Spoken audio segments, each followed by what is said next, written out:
Good evening, student. This is the topic the little people. Okay, now I'm describing this chapter one by one. Are you fond of traveling? How do you prefer to travel? By train, by air, or by sea? Give three reasons for your preferences. Discuss the risk involved in each of these modes of travels. कहते कि क्या आप travelling के शौकीन हैं? आप किस चीज़ को प्रेफर ज़्यादा करते हैं, ट्रेन को, एयर को या सी को? ठीक है, अगर प्रेफरेंसेस में हैं ये सारी चीज़ें तो रीज़न क्या है? In three reason, what is the three reason? Discuss the risk involve in each of these modes of travels. Okay, let's read. Jonathan Swift wrote about the adventures of Lemuel Gulliver, who had a passion for sea travel. जो Jonathan Swift ने लिखा है adventures of Lemuel Gulliver. Lemuel Gulliver is the name of the character who had a passion for sea travelling, मतलब उसे sea travelling पसंद था. During one of his voyage he was shipwrecked. एक बार शिपरैक्ड हो गया उसकी जर्नी के दौरान, मतलब सी की जर्नी के दौरान शिपरैक्ड हुआ. Close to an island near the south sea, और वो साउथ सी के एक आइलैंड के पास पहुंचा. He manage to reach the island. उसने किसी तरीके से आइलैंड में पहुंचने के लिए मैनेज किया. विच ही थॉट वॉज अनहैबिटेड, जो कि ऐसा लग रहा था कि वो अनहैबिटेड है, मतलब वहाँ का निवासी नहीं लग रहा था, वो बिल्कुल अननोन था और डिफरेंट लुक भी लग रहा था उसका. Read and to the find what he discovered, और इसे पढ़िए और जानिए कि उसने क्या क्या खोजा.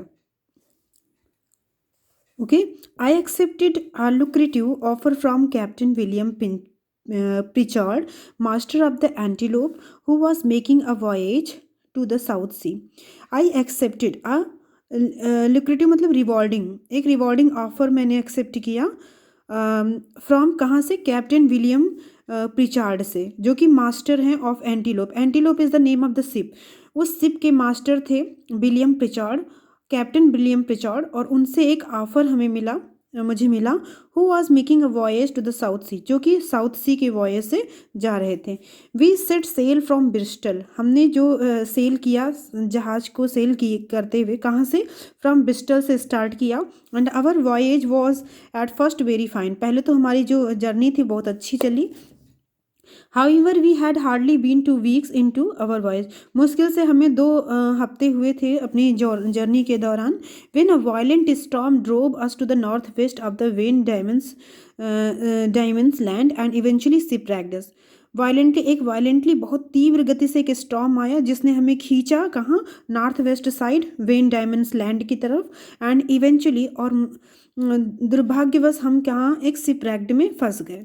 Our crew made the best use of lifeboats, but the gales were so strong that we were quickly overturned. हमारे जो साथी लोग थे उन्होंने बहुत अच्छी कोशिश की कि उस बोट्स को बचाया जाए, मतलब उसे लाइफ दिया जाए, बोट्स को सही दिशा में चलाया जाए. लेकिन जो स्ट्रॉन्ग विंड्स थी वो इतनी ज़्यादा तेज़ी से थी कि शिप रैप्ड हो गया. Strong that we were quickly overturn, लेकिन इतनी ज़्यादा स्ट्रॉन्ग विंड्स थी, चल रही थी, कि हम फिर भी ओवरटर्न हो चुके थे. What became of my companions in the boat. अब हमारे कंपेनियन के साथ में क्या हुआ? As well as of those who escaped on the rock.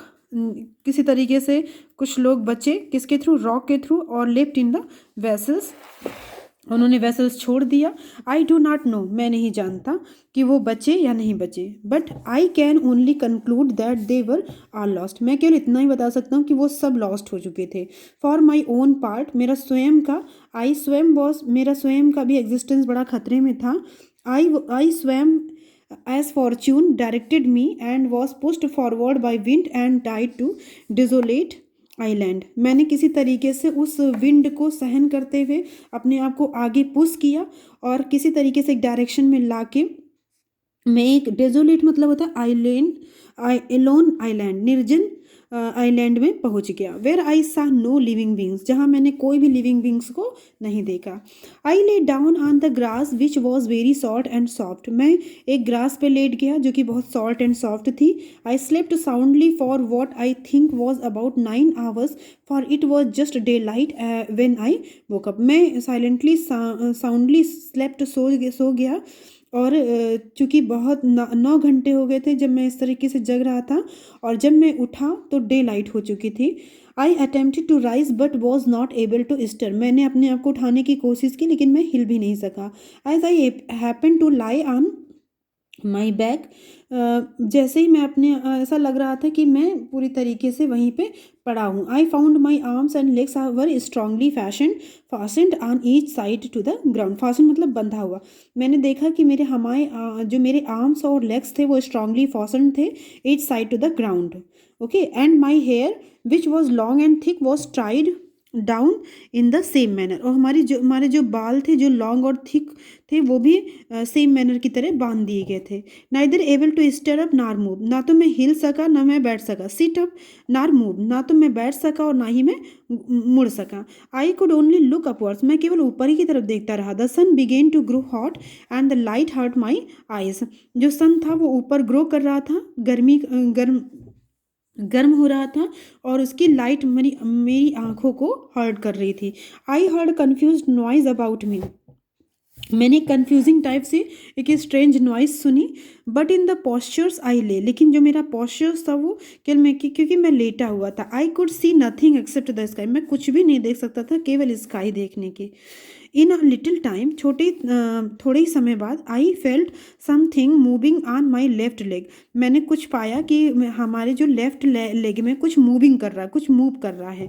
It advanced gently forward over my body and came almost up to chin, ये धीरे धीरे हमारी पूरी बॉडी की तरफ और हमारी चिन की तरफ आया। चिन मतलब the inner part of the mouth.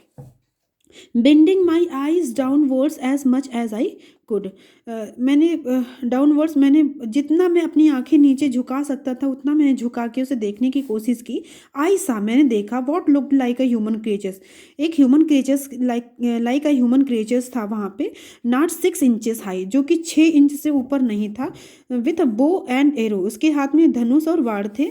In his hands, उसके हाथ में, and an quiver of his back, और एक कैरिंग एरोज जो पैकेट था वो उसके बैक में था। Okay, I think understand here. Further, I'm describing in a part second. Thank you so much for watching this video. Please share and subscribe my channel. Thank you so much, beta.